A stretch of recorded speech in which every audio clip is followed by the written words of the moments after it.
9 महीनों बाद finally gross buying positive में है, जहां पे एफआईआईज ने एक्चुअली इन्वेस्ट किया है इन आवर कंट्री। और ये बड़ा पॉजिटिव साइन है बिकॉज वो स्मार्ट इन्वेस्टर्स हैं, वो बड़े इन्वेस्टर्स हैं, तो जहां वो इन्वेस्ट करें वो कंपनी तो अच्छी होंगी।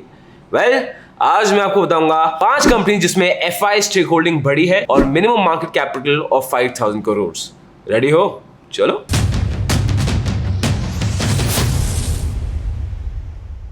Hi guys, my name is Harsh Goyla. I'm an investor, trainer and mentor in stock market. आज थोड़ी कैजुअल कपड़े पहने हुए यार, और बताऊं I'm actually feeling quite lighter by wearing this. Formal कपड़ों में थोड़ा स्टिफ और ऑब्वियसली कंस्ट्रेंट ज्यादा होता है, तो I'm actually preferring casual clothes. But बात है आप पे, do you prefer seeing me in casual clothes? If you do, comment box में thumbs up लिख के दे देना so that I know next time से you prefer this. पहली कंपनी है मैक्स हेल्थकेयर लिमिटेड। ये कंपनी क्या करती है? ये कंपनी हेल्थ केयर सर्विसेज में और हॉस्पिटल्स में किस चीज के थ्रू? प्राइमरी केयर क्लिनिक के थ्रू, मल्टी स्पेशलिटी हॉस्पिटल्स के थ्रू, सुपर स्पेशलिटी हॉस्पिटल्स के थ्रू। इन हॉस्पिटल्स में इनका फोटे क्या है? Main neuro sciences, cardiac sciences, renal sciences, liver, binary sciences, bariatric surgeries और बहुत कुछ। As a matter of fact India के they are the second largest hospital chain in terms of revenue, EBITDA and market capitalisation.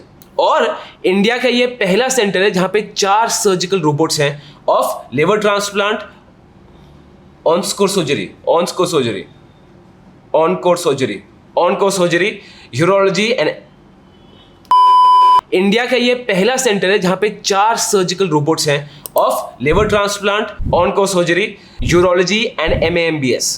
Please अब मुझसे दोबारा इनको repeat करने के लिए मत बोलना, बहुत मेहनत से इनको मैंने याद करके बोला है। और एग्जैक्टली ये एग्जैक्ट चीज क्या है, मैं हेल्थ के एक्सपर्ट नहीं हूं, तो उसको आप खुद गूगल करके सर्च कर लेना। बात का तात्पर्य ये है कि देखो यार, इनका प्रोडक्ट पोर्टफोलियो बहुत अच्छा है and as a matter of fact they are saying कि कमिंग 5-6 ईयर्स में ये अपनी बेड कैपेसिटी 2 टाइम्स से बढ़ा देंगे। अब जाते हैं इनके फाइनेंशियल्स पे।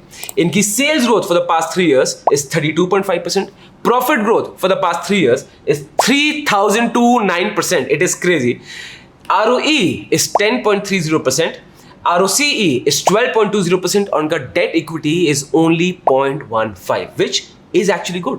अब आते हैं FIIs में। इनकी FIIs होल्डिंग was 14.49%, जो अब इंक्रीज कर गई है टू 23.34%। 8% का इंक्रीज, ये बहुत मेजर है। और आप एक ग्राफ देख रहे हो, उसने निफ्टी को फोड़ के आउट परफॉर्म किया है, गिविंग अ रिटर्न ऑफ 242%। अगला स्टॉक है, I am loving it, actually McDonald's का है, बट अगला स्टॉक है जोमैटो।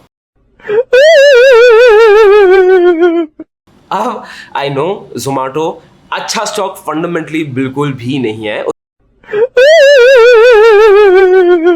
जोमैटो अच्छा स्टॉक फंडामेंटली बिल्कुल भी नहीं है, उस कैटेगरी में नहीं आता। बहुत आप सुन चुके हो जोमैटो के अगेंस्ट, बट जोमैटो इस कैटेगरी में फॉल करता है। काफी नई इंटरेस्टिंग चीजें हो रही हैं, और as a matter of fact FIIs ने भी जोमैटो में स्टेक बढ़ा दिया है, तो मेरी रिस्पॉन्सिबिलिटी देखो बनती है आपको बताने के लिए, ठीक है।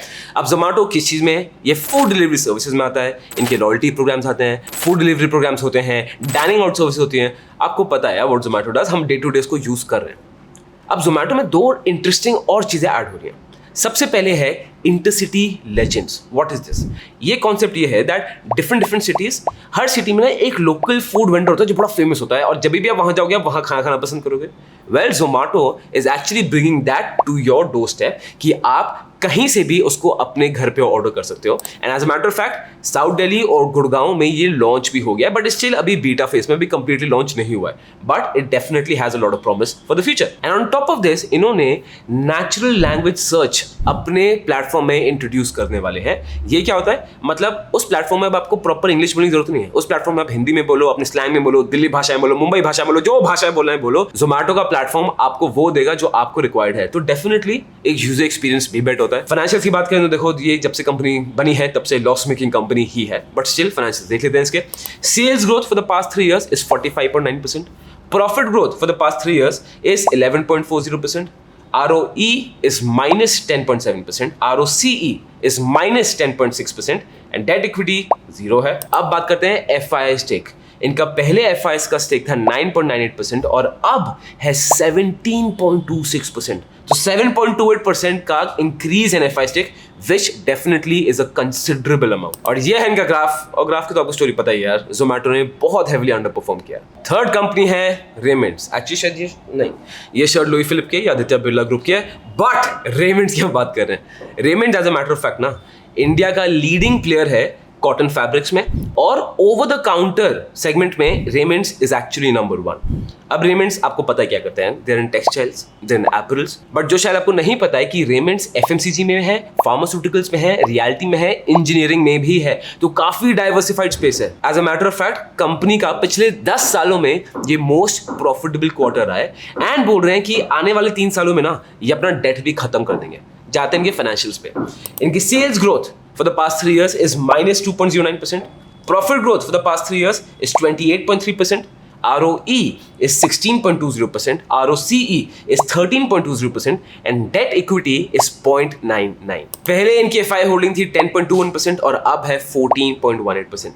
डेफिनेटली इंक्रीज है, कंपनी की मैनेजमेंट भी स्ट्रांग है, ट्राइड है, टेस्टेड है, और आप देख सकते हो यार इसने निफ्टी को इतना परफॉर्म किया कि निफ्टी एक फ्लैट लाइन लग रही है। फोर्थ कंपनी है PVR। हाँ जी, ये वही कंपनी है जहां पे आप कभी कभी घटिया फिल्म देखते हो तो आपको खुद का खून कटने का मन करता है, बट तभी भी आप हॉल में बैठते हो। क्यों? क्योंकि आपने पैसे दे चुके हो। Coming back to the point, अब बॉलीवुड मूवीज कैसी इनका तो पीवीआर कुछ नहीं कर सकता, बट पीवीआर ने सिंगल हैंडेडली ना इंडियंस का movie viewing experience in cinema को इतना ज्यादा प्रीमियम कर दिया। It is the most premium brand in this segment in our country. As a matter of fact इनकी ग्रोथ ना स्क्रीन्स में ऑर्गेनिक तो हुई है, स्क्रीन्स खुद बढ़ाई है अपनी, और इनऑर्गेनिक भी हुई है जहां पे उन्होंने बहुत मेजर एक्विजिशंस किए हैं। आज के दिन PVR has 846 screens in 176 cinemas and 71 cities। मतलब एक साथ ये 1,82,000 लोगों को बैठ के मूवी दिखा सकते हैं एक शॉट में अक्रॉस ऑल सिनेमास, और ये इंडिया और श्रीलंका दोनों है। अब इनका एक बड़ा इंटरेस्टिंग चीज मुझे लगा रेवेन्यू का।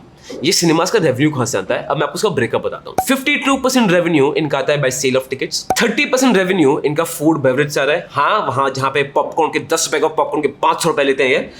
6% रेवेन्यू इनका आता है एड से, जो मुकेश के एड्स हम सब बहुत देख चुके हैं। 6% रेवेन्यू आता है कन्वीनियंस फी से, एंड 6% रेवेन्यू आता है फ्रॉम अदर बिजनेसेस। अब जाते हैं इनके फाइनेंशियल्स पे। इनकी sales growth for the past 3 years is -24.4%, ROE is -31.06%, ROCE is -3%, and debt to equity is actually very high, is 3.79%।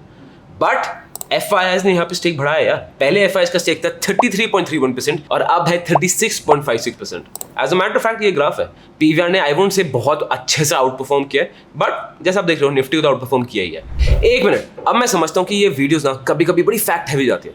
कभी आपका मन नहीं करता यार कि बस कोई कहानियां बताए, कोई स्टोरीज बताए जिससे I can learn about money, जिससे I can learn about finances. Well, अगर आपको ऐसी कहानियां सुननी है ना, चिंता मत करो, वीडियो के एंड में बताऊंगा। फिफ्थ कंपनी है गुजरात हेवी केमिकल लिमिटेड। ये कंपनी करती क्या है, ये कंपनी सोडा ऐश मैन्युफैक्चर करती है, सोडियम बाइकार्बोनेट मैन्युफैक्चर करती है, और होम टेक्सटाइल्स में भी है। अब इनके 3 मेजर पार्ट्स है। सबसे पहला है सोडा ऐश के, ये इंडिया के सेकंड लार्जेस्ट मैन्युफैक्चरर हैं। इनका 25% मार्केट शेयर है, और सोडा ऐश ना बहुत इंपॉर्टेंट रॉ मटेरियल है for fire extinguishers, for cleaning agents, for bakery products, for pharma products. तो ये बहुत की रोल प्ले कर रहा है। जैसे इकोनॉमी बढ़ती जाएगी, इस रॉ मटेरियल की डिमांड बढ़ती ही जाएगी विद टाइम। इनका सेकंड बिजनेस है यार्न बिजनेस में है, और इंडिया के लीडिंग यार्न मैन्युफैक्चरर है। एंड थर्ड बिजनेस जो इनका टेक्सटाइल का बिजनेस है ना, उसको डीमर्जर कर रहे हैं और उसका एक अलग सब सेक्शन बनाएंगे फ्रॉम Q3 ऑफ FY23, जो होगा GHCL टेक्सटाइल्स लिमिटेड। कहते हैं एक कंपनी कितनी अच्छी है ये उसके क्लाइंट लिस्ट से पता चल जाता है। अब मैं आपको दिखाता हूँ इनकी क्लाइंट लिस्ट। इनके पास है HUL, P&G, Patanjali, Pyramid Glass, Hindustan zinc, Raymonds. They are big. As a matter of fact look at this, इनका डेट कैसे कम रहा है, इसको देख के मुझे एकदम मोहब्बत आ जाती है। जब किसी स्टॉक का डेट ऐसे कम होता है ना, एब्सोल्युटली लव इट। उसके बाद फाइनेंशियल्स में उतरते हैं। Sales growth for the past 3 years is 4.18%, profit growth for the past 3 years is 22.80%, ROE is 23.3%, ROCE is 25.90%, and debt equity is 0.26, which is actually very nice. अब FIs की बात करें, FI holding पहले थी इनकी 15.42% और आज है 18.5%। और आप एक कंपैरिजन देख रहे हो निफ्टी के साथ, थोड़ा आउट परफॉर्म किया है, निफ्टी की सीधी लाइन लग रही है। अब स्टोरीज का मैंने आपको प्रॉमिस किया था ना, हमारा एक पूरा नया चैनल खुला है जहां पे हम आपको बताते हैं stories about money and you will love it. Channel का नाम है मनी टेल्स वीडियोस। चूमनिया है, you would absolutely love it. So we would really love your support. Channel देखो, सब्सक्राइब करो, एंजॉय द वीडियोस।